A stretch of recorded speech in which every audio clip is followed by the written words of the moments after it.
সম্মানিত দর্শকবৃন্দ, আসসালামু আলাইকুম রহমতুল্লাহ। এটা হচ্ছে আমার বরবটির জমি। আমার বরবটি গাছের বয়স হচ্ছে বীজ রোপণের পর থেকে 48 দিন বয়স। 48 দিনে কিন্তু মাশাল্লাহ অনেক পরিমাণে ফুল আইছে, অনেক পরিমাণে ফল এসেছে। আমি কিন্তু আমার গাছ থেকে আজ প্রথম ফল হারভেস্ট করতেছি। সম্মানিত দর্শকবৃন্দ, এই ভিডিওতে আপনাদেরকে জানাবো আমি কি জাত চাষ করছি এবং এই গাছে কি পরিচর্যা করছি। তার কারণে আমার গাছে প্রচুর পরিমাণে ফলন হয়েছে এবং ফুলও আসতেছে। লক্ষ্য করে দেখেন, গাছে কিন্তু কোনো রোগবালাই নেই, খুবই সতেজ। এই বরবটি গাছে কিন্তু একদম নিচ থেকেই ফল আসছে, দেখতেই পারতেছেন একদম মাটি থেকেই ফল আসছে এবং এই জাতের গাছগুলোই কিন্তু দীর্ঘদিন ফল দিয়ে থাকে। প্রথমেই আপনাদেরকে জানিয়ে দিই আমি কি জাতের বরবটি চাষ করছি। আমি কিন্তু আসলে 3 প্রকারের জাত চাষ করছি। 3 প্রকারের জাতেই কিন্তু মাশাল্লাহ গোড়া থেকেই ফলন আসছে। একটা জাত থেকে একটু কম ফলন আইছে। আমি আগামীকালকে একটা ভিডিও দেব এই জাত 3টের ভিতর থেকে কোন জাতে আগে ফল আসছে, কোন জাতে ফল আসছে, কোন জাতে বেশি পরিমাণে ফল দিয়ে থাকে, সেই সম্পর্কে আগামীকালকে একটা ভিডিও দেব। ভিডিওটা পাওয়ার জন্য চ্যানেলটি সাবস্ক্রাইব করে রাখবেন। এবং তাছাড়াও কিন্তু আমি এই চ্যানেলে কিন্তু প্রত্যেক দিন একটা কৃষি বিষয়ক ভিডিও আপলোড করে থাকি। নানা রকমের কৃষিভিত্তিক তথ্য এবং জাত পরিচিতি নিয়ে ভিডিও দিয়ে থাকি। আমি কি জাত চাষ করছি সেটা আপনাদেরকে জানিয়ে দিই। আমি মূলত 3টি জাত চাষ করছি।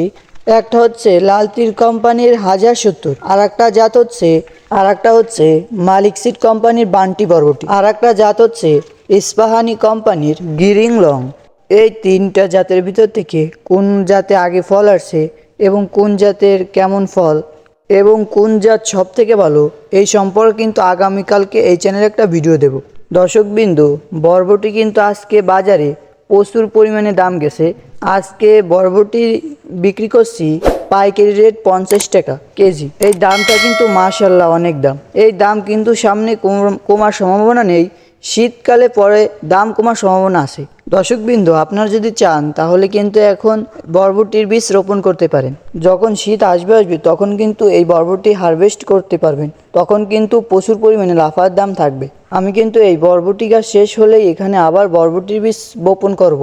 40 কিংবা 45 দিনে কিন্তু ফল হারভেস্ট করা যায়। আপনারা কিন্তু দেখতেই পারতেছেন আমি কিন্তু ফল হারভেস্ট করছি। আমি জালিগুলো হারভেস্ট করছি, প্রত্যেকটা গিটে গিটে জালি হারভেস্ট করলাম বরবটি। এই বরবটি গাছ থেকে কিন্তু আরও আমি 1.5 মাস পর্যন্ত ফল হারভেস্ট করতে পারবো।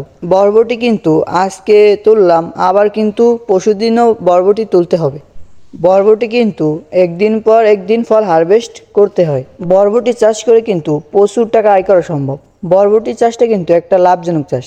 এই বরবটি গাছে কিন্তু তেমন কোনো রোগবালাই লক্ষ্য করা যায় না এবং বরবটি গাছে কিন্তু তেমন কোনো পরিচর্যাও লাগে না। দর্শকবৃন্দ, আপনারা ফল হারভেস্ট করার সময় এই জিনিসটা অত্যন্ত গুরুত্ব সহকারে দেখবেন। সেটা হচ্ছে বরবটি তোলার সময় উপরে যে ফুলটা থাকে এই ফুলটা যেন ভেঙে না যায়, এদিকে খেয়াল রাখতে হবে। ভালো করে ফুলটা আস্তে করে তুলতে হবে, কারণ ফুলটা যদি ভেঙে যায় উপরের ফুলটা, তাহলে কিন্তু পরে আর ফলন পাবো না আমরা। ওই ফুলটা একটা ফুল থেকে কিন্তু 3বার ফল হারভেস্ট করা যায়। বরবটিটা তুলতে গিয়ে যদি ছোট ফুলগুলো ভেঙে যায় তাহলে কিন্তু পরবর্তী টাইমে আর ওখান থেকে আমরা ফল হারভেস্ট করতে পারবো না। এই জন্য খুবই সতর্ক সহিত ফল তুলতে হবে।